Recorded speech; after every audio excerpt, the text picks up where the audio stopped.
Hey everybody, welcome back to the Plays and Fades YouTube channel. I'm your host, Gordo Gambles. Welcome back to another full card breakdown, this time for UFC Vegas 66. Before we get started into this, a few things I gotta cover first. First of all, it's the last card of the year, the final card of 2022. It has absolutely flown by. It's a decently fun one, but I just want to say, if you guys have been following me since the start of the year, I appreciate you guys doing so. Hopefully you guys made some money throughout. We are up over 75 units in 2022 tracked on Bet MMA tips. So hopefully you guys made some money with me, had some fun supporting me, because I truly appreciate everybody who tunes in, watches these videos with me weekly, and I do it for you guys. It's fun, free content, and I expect to do the same thing in 2023. Let's go for 100 in 2023. Why not? Maybe that's a good idea. Maybe we'll get there in this final card, but 100 units in 2023 does not sound bad at all. But the second thing is, I'm not in my usual setup. That's pretty apparent. I'm actually on vacation right now. Where's the view out there? Oh, a lot nicer than it is in Canada up north there, but that just means that things are a bit different this week. I'm not going to have the same edited breakdowns, not going to have the same time put into my videos, but what I will promise you is I've done the same research, I've done the same tape study, and I've got the same solid reads this week. But what we're going to do is we're going to take a page from a good friend of mine out of their book, WizzBets. If you guys don't know who he is, check him out on Twitter and YouTube. Great channel, solid channel, but he actually started a video last week where he did 1-minute breakdowns. I'm going to steal it from him. I asked his permission. Don't worry. He's allowed me to do this, but we're going to do 1-minute breakdown per fight from both a betting and DFS perspective.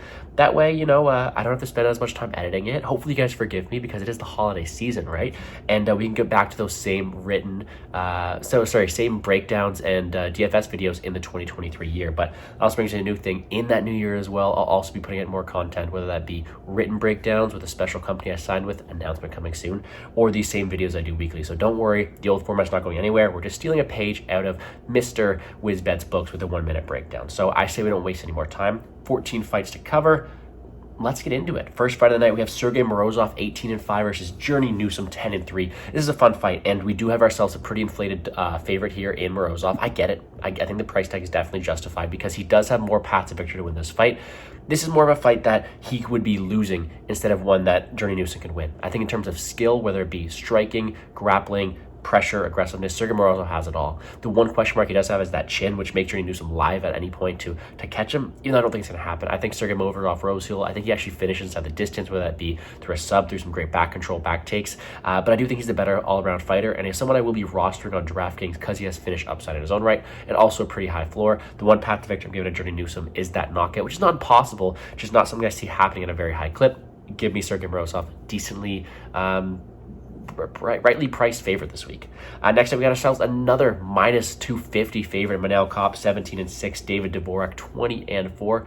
I think the dog's live here. I'm going to have a bet on David Dvorak, and it's not because I don't like Manel Kopp. I've bet Manel Kopp a lot in the past. I think he's made me some decent money. He's also lost me some, but this is a spot where I think David Dvorak at 20-4 has some tools to get this fight done, to get this win. And I think he's really being overlooked. The price is very wide in my opinion. I think David Dvorak is going to have the ability to slow the fight down, be the minute winner with more volume. He's just a very accurate striker with more just tools in his arsenal in my opinion. So at plus 200, plus 210, I do think you're getting a decent price tag to really trust this guy to go out there and follow and implement that game plan, whether it be through some grappling exchanges. He looks strong, he's training with Jiri, all that stuff, but also have some great combinations, a very technical fighter, an ability to piece up Kopp from range. Of course, Kopp has that power, but I think that the guy who's winning more minutes, winning more of the exchanges, has a good chance to get this done, opposed to what the price tag is saying, is David Dvorak. Decent sneaky dog as a cash play on DraftKings, but really a fight that I think goes over most of the time. So Dvorak by decision is going to be the official pick. Don't know how much ownership I'm going to have in DraftKings. Next up, 8-1 Brian Battle Renat, Fakhretdinov, 20-2. This is an interesting one. If you guys follow me on BetMMA tips, I do have Fakhretdinov locked up already. I think that as a 50-50 line, at a fight that right now is -145 for Fakhretdinov, I got it -120. He should be favored a lot more. And I get the hype on Brian Battle. He's got a crazy lockdown his last time out. He's gotten his wins. He's the Ultimate Fighter champion. Good for him. He's done great. But he's getting a guy who's going to go out there and grapple him, who has more tools, who has fought really good level of competition with 20 wins. And I do think that Fakhretdinov has takedown upside, control town outside, and just the ability to win this fight at a very high clip. Brian Battle was taken down, controlled by Petrosky until he gassed, Gore a few times, and just a bunch of times in his regional fights as well. I think Fakhretdinov has this fight at a higher clip than his line entails. I also think that at the price tag of 8.3K on DraftKings, takedown, control time, even submission is there for someone in Fakhretdinov. I think that's a really, really fun fight. The official pick is going to be Fakhretdinov by decision, but you know what? It's going to be a fun one. I just think he gets it done, and I think that at that evens price tag, he's the rightful favorite. Next up, Mahashete 9-1, Rafa Garcia's 14-3. You guys know I love Mahashete. He got me that win last time out, huge underdog, catch the KO prop. Love the guy, but recency biased. And I think Rafa Garcia is known as the guy who burned us against Krujmacher, but at someone who has he's minus 120 a few days ago, $8,400 on DraftKings. This is Rafa Garcia's fight to lose.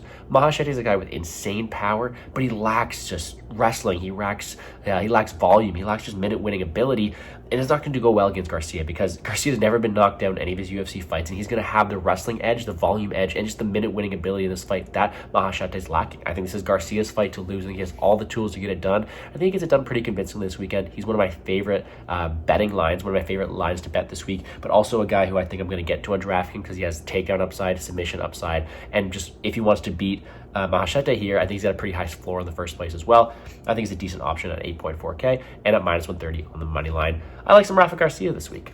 Next up, we have Said Magomedov 16-2 versus Sadykhub Kakhramonov 10-2. Super fun fight, and I've really been struggling to pick a side this week because I do think that it's a really competitive fight, and the line reflects that. I mean, we got minus 110, time we're recording this right now.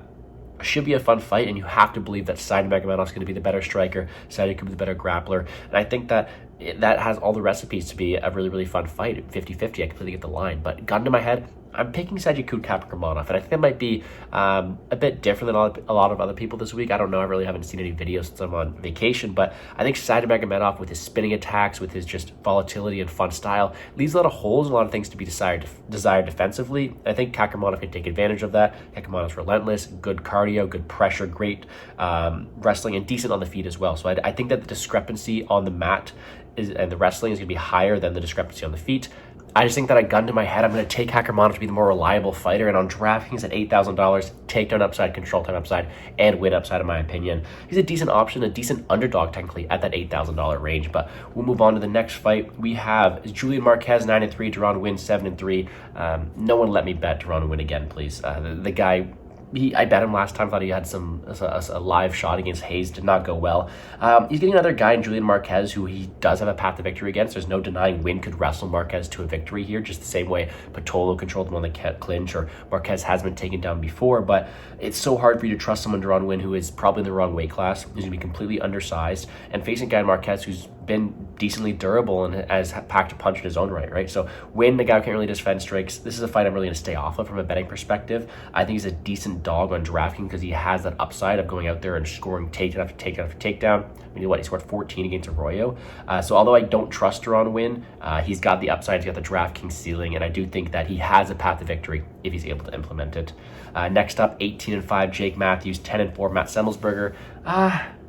I get Jake Matthews being the favorite. I get him being a guy who the UFC wants to promote, a guy that the UFC thinks has the tools to get it done, and he looked great his last time out. There's no denying that, but I think the line's maybe blown a little bit out of proportion. I don't see myself playing Jake Matthews at minus 275, but I do think he wins this fight. I think he's got wrestling upside, accuracy, volume. I think he's a guy that the UFC also wants to win here as well. So he's a guy who I really see myself picking to win, just staying away from the money line. And on DraftKings, I mean, Matthew Semmelsberger's been decently durable, right? So how am I going to get to someone in Matthews at 9.2 over someone like Morozov, who we talked about already winning, over someone like McCall, we'll talk about later? I just don't see me getting to him that often. So really the pick is going to be Matthews, but not as much conviction to either parlay him or play him that much on DraftKings. Vlismas versus McKenna is a very interesting one. Vlismas 7-2, McKenna 7-2 as well. Vlismas has been controlled on the mat, but on the feet, it's going to be no question. Vlismas is going to be the better striker, more tools to get it done, but it's just this X factor. Can Corey McKenna take down and control Cheyenne Vlismas? You have to think that Vlismas has gotten enough rounds in with Roma Delete, say that she's got decent wrestling, that she's got the ability to defend herself there. So the pick is going to be Vlismas. I think she wins at a decently high clip, but same way Winn has that path to victory, McKenna has that path to victory as well with those takedowns, with that control time. And I mean, she's got the ceiling on DraftKings to win as well, so I don't mind a shot on her at the 7.2K price tag, but not someone I can really go out there and put my flag down. I don't think that she can win this at a high clip. I think it's Vlismas' fight to lose, but the path to victory is definitely there for McKenna. Now, this next one is a fun one. Brundage 8-2, Olajaychuk 17-5. You got to lean the under here, and that might actually be my final lock of the night play of the year. Expect a video coming out on that after I'm back from vacation, but it's a fun one because Mikhail Olajaychuk has pressure. He's got this insane striking accuracy and power that he's been able to translate moving down a division, and Brundage is a guy who brings action at all times, has been knocked out, doesn't have the best chin in the world, to be completely honest, and was walked down by Gore last time. What Brundage does have, though, is athleticism, great takedowns, so that's going to pose a problem for Mikhail Olajaychuk. But to me, it's pretty simple. Cody Brundage is going to be forcing these exchanges, whether it be walking towards the counters of Mikhail or Mikhail walking him down and Cody Brundage shooting for takedowns, leaving his head exposed to be knocked out, or have the ability for Cody to get takedowns. I want ownership on this fight. It's pretty simple. Either Cody Brundage can go out there, wrestle, look for a submission, and potentially get it for someone in Mikhail who has been subbed before, or he's going to get walking down and finished on the feet. Mikhail has great power, great accuracy. I think a finish materializes one way or the other, and it's going to be a fight I'm targeting huge on DraftKings, and an under I'm really looking at as well. Next up, Drew Dober 25-11, Bobby Green 29-13-1. The pick's gonna be Green by decision. I'm gonna get that out of the way. I have been critical of Drew Dober in the past, but I do think he's a very durable guy who makes fights really fun, and Bobby Green's going to give him the fight he wants. I can't trust Drew Dober to go out there and shoot takedowns consistently, and for that reason, I think that for a 15-minute striking affair, Green has the optics, in my opinion, and he has the ability to throw enough volume and counter Drew Dober to win a decision, and that's why I'm going to pick him. I don't think either of these guys have huge DraftKings equity, but I might take a shot on Bobby Green as the underdog, and the official pick's going to be decision as well. So not a fight I'm really putting too much interest in, just like this next one, 19-13, Alex Caceres, 28-9, Julian Erosa. I'm gonna be honest, it's the fight I've researched the least because Erosa is on that no bet list. I think he's got decent tools, but he doesn't fight to the best of his abilities. I think he has fought some decent level of competition. For someone like Alex Caceres to be standing in front of him, I do think he has a path to get it done. I do think he's able to do it. I just don't know if I can trust him here. So I'm gonna be completely honest and say I have not done the proper research for this, and for that reason, I don't want to go out there and give you a pick with solid conviction. But we're gonna take Erosa to win this fight. Let's go with the submission here. I know it sounds crazy. Well, I don't have the most conviction here. I just think that he does have the tools, but I did not research it to the best of my abilities. Emil Abazi, 15-1. Alexandro Costa, 12-2. Fight on these guys were fun. Both these guys, very, very exciting prospects at that weight class. 125 is going to be packed. Albazi is going to be the side here for very obvious reasons. I do think he has more paths to get it done, and I think he wins this fight at a very, very high clip. The discrepancy on the ground for Albazi is a lot greater than the discrepancy on the feet. I think on the feet, sure, it could be like 60-40 Albazi because Costa does have decent counter, decent power, but on the mat, it's Albazi all day, and he's got the wrestling to get it there. Training for someone like Perez, you gotta think he's working on that wrestling, and that submission game's definitely be there against someone in Costa, in my opinion. So give me Albazi by round one submission. I think he's got a great ceiling on DraftKings, but at 9.6K, I mean, the finish rate at 125 is not always there, so maybe it's harder to get to him on DraftKings, but Amir Albazi should be a great cash play. I think he wins this fight at a very high clip. Even though Alessandro Costa does have a decent future ahead of him, not someone I'm really picking to win because it's a very hard debut, and I don't think he has the ground game to keep up with Amir Albazi, but give me a 15-minute striking affair. Costa could land something. Super high ceiling at that low end of the price range, but I do think it's going to be Albazi all day. Most technical matchup of the day, Arman Tsarzukian, 18-3, Damir Ismagulov, 24-1, super fun fight. Off the bat, give me Tsarzukian by decision. I think that he is a guy who I want to back a lot in the long run here. I think he won his last fight. I think a lot of people do, but you know what? He's getting a guy here. Damir's going to give him a great challenge, but it's going to be a fun fight. I think the guy with more tools, better fight IQ, and better ability to mix it up is going to be Arman. There's no discrediting Damir. I think he's got a great skill set, but in a close fight that I probably see 29-28, the guy with more path to victory, guy with probably better wrestling, in my opinion, is going to be Arman Tsarzukian. And even on the feet, Tsarzukian's great defensively.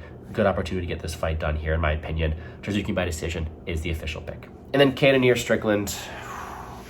Another one that I'm struggling to see a specific way it happens. I think you got to think it's either Cannonier implementing leg kicks and power, trying to capitalize off that chin that was deteriorated by Pereira last time out, or someone like Strickland who's just going to walk forward and jab his way to win against Cannonier. I did bet on the Cannonier finish only. I think that's a decent line. I don't know why it's priced like that, but for a drafting side of things, you got to think that Strickland has decent upside at $8,500. I mean, in a 5-round decision with him putting out the volume he does, him walking forward, him trying to win this fight, get back in the win column side of things. I mean, he's put up decent scores, 92 against Hermanson, 144 against Hall. He's got the ceiling to do that. I don't mind him here, but also the ceiling's definitely there for Cannonier, 7.7. If he wins, most likely a finish. The guy's scary. The guy's a violent boy here, in my opinion. So, give me entertainment, give me a fun fight. The official prediction can be Strickland by decision, but I would not be surprised to see a Cannonier knock it at any time here, which should be fun. But that's going to wrap it up for me here on the Plays and Fades YouTube channel. Again, on vacation, so apologize for no editing skills here, but hopefully you guys enjoyed, gained some insight to what I'm playing to this final card